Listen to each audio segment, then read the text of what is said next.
des enfants, des milliers d'enfants dans ces bâtiments.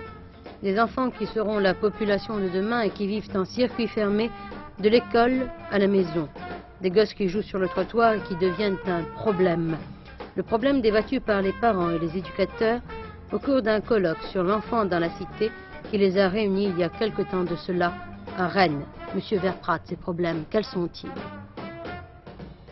Des problèmes énormes, des problèmes d'espace, des problèmes d'école, des problèmes de liaison avec les parents. Tout le monde est un peu, je ne dirais pas désarçonné, mais malgré tout inquiet devant cette masse d'enfants qu'il faut bien intégrer progressivement à la cité. Entrevoyez-vous quelques solutions à plus ou moins long terme pour Rennes? C'est peut-être difficile, mais nous sommes déjà affrontés au problème des espaces de jeu pour enfants. Dans certains quartiers, ils ont été réglés. Dans d'autres, comme la Jupe Sud, il faut bien maintenant les aborder. Si on le veut, ces espaces, ils existent. Lorsque les immeubles ne sont pas tous construits, il reste des terrains vagues tout autour. Mais après, il ne reste que la rue, non, le trottoir seulement à cause des voitures. Et des gosses inoccupés qui traînent, des gosses que certaines organisations essaient d'occuper, comme le scoutisme par exemple. La proposition qui est faite par le scoutisme nous permet de les occuper pendant la période où ils sont libres et jusqu'à présent, c'est surtout le jeudi après-midi et quelques week-ends de l'année qui nous préoccupent. Et puis il y a le moment fort de l'année qui est le camp de grandes vacances, parfois précédé d'un camp à Pâques, un camp qui leur permet de vivre pleinement la proposition qui leur est faite. Il y a donc ces enfants à l'école, ces enfants chez eux, et puis les mêmes enfants au scoutisme. Mais en dehors de ça, est-ce qu'il leur reste encore du temps suffisamment pour pouvoir s'amuser et est-ce qu'ils ont les moyens de le faire? C'est bien sûr, c'est là notre problème. En fait, ce serait de pouvoir les occuper pendant tout le temps qu'ils sont libres, tout le temps où ils sont libres, pendant qu'ils ne sont pas ni à l'école ni à la famille. Mais ce temps est long. Et en réalité, nous n'avons pas les possibilités, nous n'avons pas les moyens de leur offrir de vacances perpétuelles, des plaisirs, des loisirs perpétuels. Qu'entendez-vous par les moyens? Mais les moyens, il y a les moyens matériels et puis il y a les moyens en cadre. Il faut des chefs, il faut des animateurs.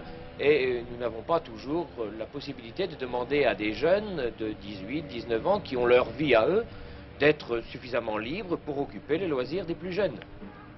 Il serait faux de dire que rien n'existe, vous l'avez vu. Mais les moyens matériels ne sont rien sans les bonnes volontés. Et les bonnes volontés commencent à se développer dès l'enfance. Monsieur Elliott, vous, c'est d'adolescents que vous vous occupez. Mais est-ce que le fait de vous trouver directement avec des adolescents ne vous pose pas également des problèmes? Ces adolescents sont-ils préparés à la vie en société?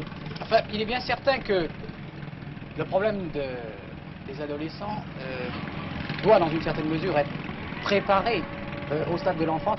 Il est bien certain que nous avons constaté au stade de l'adolescence que les enfants qui étaient mal préparés, qui n'avaient participé à aucune action collective, nous avions un certain nombre de difficultés au stade de l'adolescence. Ils restaient des consommateurs et non des participants dans nos associations. En fait, que leur a-t-il manqué au stade de l'enfance?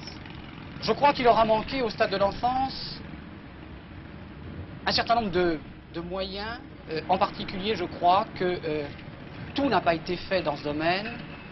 C'est l'ouverture peut-être un peu plus large de centres aérés.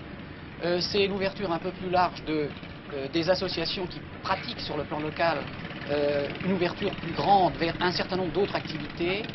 Si vous voulez, pour résumer, je crois que dans une ville comme Rennes, on a fait énormément de choses pour l'enfance, on s'est intéressé à énormément de problèmes. Seulement notre inquiétude à nous, associations, à nous mouvements, c'est de nous rendre compte qu'en définitive, lorsque nous nous promenons dans les rues de Rennes, nous nous apercevons qu'un certain nombre d'enfants restent à jouer dans les couloirs, restent à jouer sur les terrains vagues, restent à jouer dans les halls d'immeubles.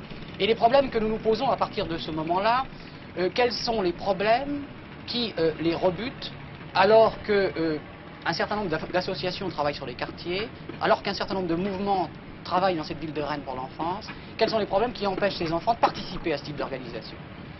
Peut-être la multiplication des grandes cités où personne ne se connaît. Peut-être également le manque de conscience communautaire. Et puis, il faut en parler également, la terre si chère qu'il est dur d'ajouter au parking un bac à sable et des balançoires. Heureusement, Il reste le trottoir pour y faire de la bicyclette.